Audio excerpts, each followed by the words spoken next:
Welcome to Adventure AI. I'm your host, Alex the Language Lord. This week, Jason and I are going to come up with a campaign for Tyler, Claudia, and Monty to play. Jason doesn't bring much to the table, so it's time for me to get to work. Alex, thanks for that introduction. My name is Jason Conforto, and we are going to do a DM prepisode. Alex the Language Lord and me. So we're going to prep the episode that we're playing with Tyler and Claudia and Monty. And one of the things that came out of the character creation episode was the Chrono Engine was stolen. So I want to create our one-shot around this Chrono Engine and getting it back. And as I was thinking about the Chrono Engine, it manipulated time. So Alex, help me come up with a campaign where the players are in some sort of time loop where we can play with time a little bit. And anyway, see what you can come up with, and we'll go from there. Absolutely. Let's inject some entertainment and excitement into the scenario. Title: The Time Loop Carnival. The party discovers that the Chrono Engine has been stolen by a mischievous trickster known as the Temporal Jester. The Jester, finding amusement in chaos, has hidden the Chrono Engine within his own temporal playground, a whimsical carnival trapped in a never-ending time loop. Key elements. 1. Ever-changing carnival. The party arrives at the carnival grounds, where they find themselves surrounded by a vibrant and bustling atmosphere. However, as they explore, they realize that the carnival is constantly shifting and changing due to the influence of the Chrono Engine. Each time the scene repeats, the carnival undergoes a dramatic transformation, introducing new attractions, games, and challenges for the players to experience. 2. Interactive attractions. The carnival is filled with interactive attractions and mini-games, each offering unique challenges and opportunities for the players to engage with. 3. Dynamic NPCs. The carnival is populated by a colorful cast of characters, including quirky performers, eccentric vendors, and mysterious fortune tellers. 4. Final showdown. As the party delves deeper into the carnival, they must navigate through a series of challenging trials and puzzles to reach the heart of the temporal playground, the Jester's grand stage. In a climactic showdown with the Temporal Jester, the party must outwit his tricks and traps, solve the ultimate puzzle of the Chrono Engine's location, and reclaim the device before the time loop resets once more. All right, I like that a lot. I think playing in a circus is going to be fun. I like the idea of things shifting and repeating. There's a few things in there that I like, the games, the puzzles. I also like the fortune teller's tent. I think that could be really fun. I'm thinking, they come into the carnival and they have a ton of options of things to do. Kind of, right? Because we're gonna railroad them a little bit, and we're gonna use the time loop to railroad the players. And so if we have a bunch of options for them and they go to do something, time will go backwards. They'll start over, and it will push them until they make the choice that allows them to go on the tracks that we've laid down. It'll just keep on looping and looping and looping until they make the choice that what was his name again? The Jester, the Temporal Jester. Is that what his name was?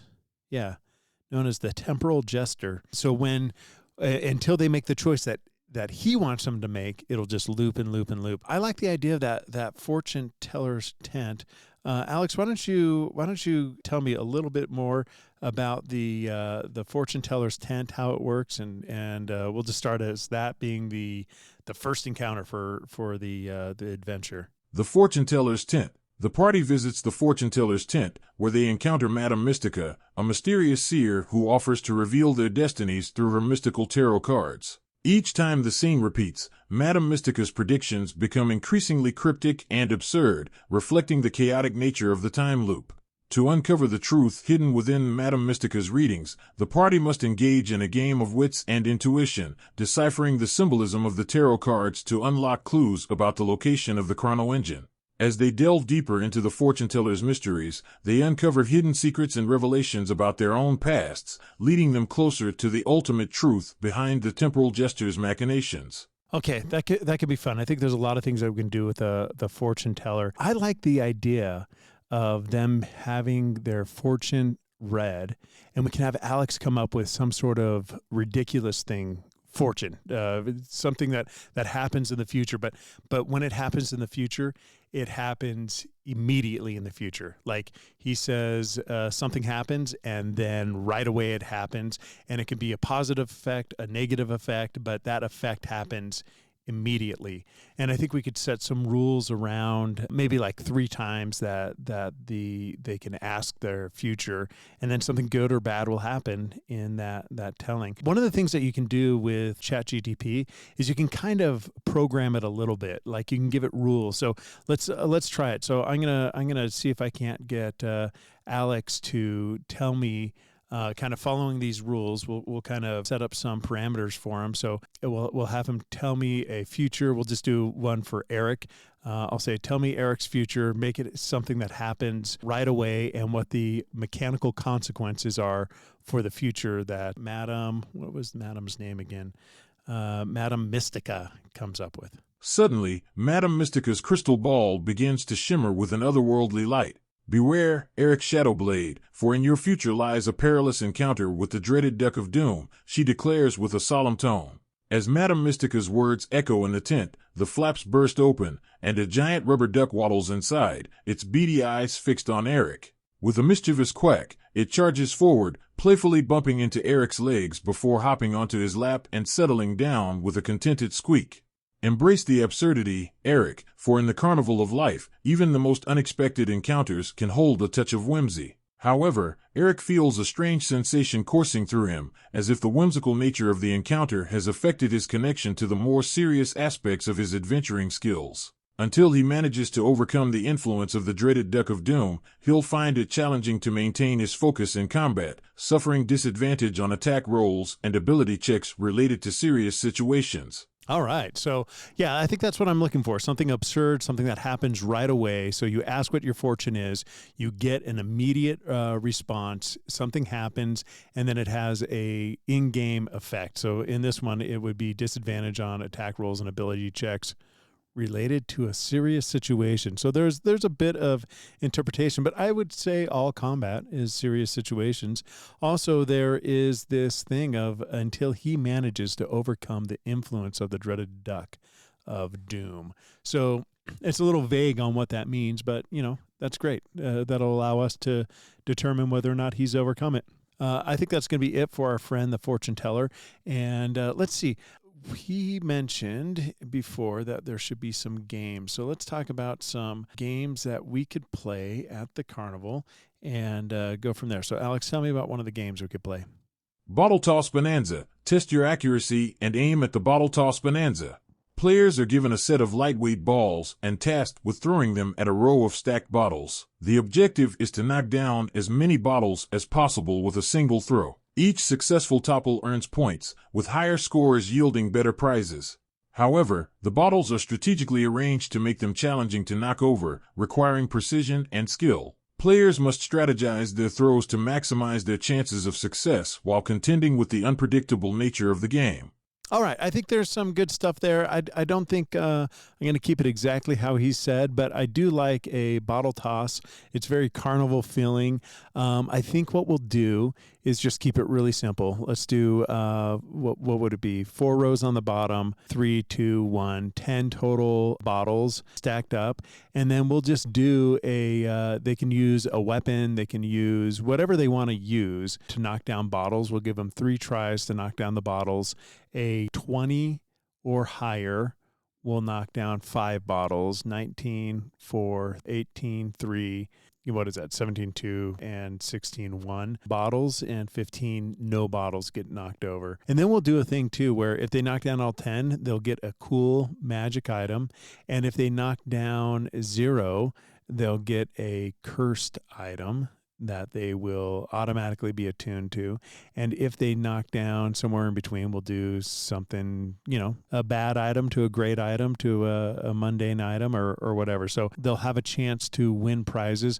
I think for the fortune tellers thing, I think I'm going to allow them to pull 3 fortunes. For this, I think we're going to just let them try it once, but we'll see. We'll see time-wise. But I think this could be a fun little adventure that they go on, and I think we'll come up with some sort of carny running the show that is mocking them and maybe cheating as well. Anyway, we'll play with something like that. I think the bottle toss is a fun idea. Let's go to a climax. So let's find out what Alex can come up with for a climax of this adventure. So let's see what he can come up with. The Clown Circus Curse. As the adventurers step into the Grand Circus tent, they find themselves entrapped in a twisted carnival of horrors. The once cheerful performers have been corrupted by the influence of the Chrono Engine, their laughter turned to madness as they subject the players to a series of deadly pranks and traps. Each encounter with the clown performers brings the players one step closer to their doom as they slowly succumb to the curse of clownification. The adventurers must unravel the mystery of the cursed circus and confront the source of its corruption before it's too late. With each passing moment, the carnival tent grows darker, and the player's fate hangs in the balance as they prepare for the ultimate showdown with the forces of darkness. I like the curse of clownification. Maybe that is the whole point of this thing. So the temporal jester has stolen the chrono engine that manipulates time, and what he's doing is he's creating an army of clowns. And so after you've been in the festival long enough, you can go to the big top where the clowns will prank you and attack you. And instead of their attacks doing damage, their attacks will start to, what did it say? Have them succumb to the curse of clownification. And so maybe they will slowly start turning into clowns. They'll get big clown shoes that can that squeak and give them a disadvantage on stealth. They can, their weapons can turn into balloon animals and not do damage, and slowly, or they could have a polka dot costume that replaces their armor, and so they'll slowly become weaker as they fight these clowns. And eventually, if they defeat all the clowns, they'll be able to get the chrono engine back and reverse all the clownification that everybody else has succumbed to. Or they will become clowns in the time loop circus. Is that what we're calling this? The time loop carnival. Anyway, I think that'll be a fun little adventure. It'll be low combat. We'll have a little combat at the end. We'll have some silly fortune telling. We'll have some contests where we make fun of the players and hopefully get them a little bit of frustration and a cursed item.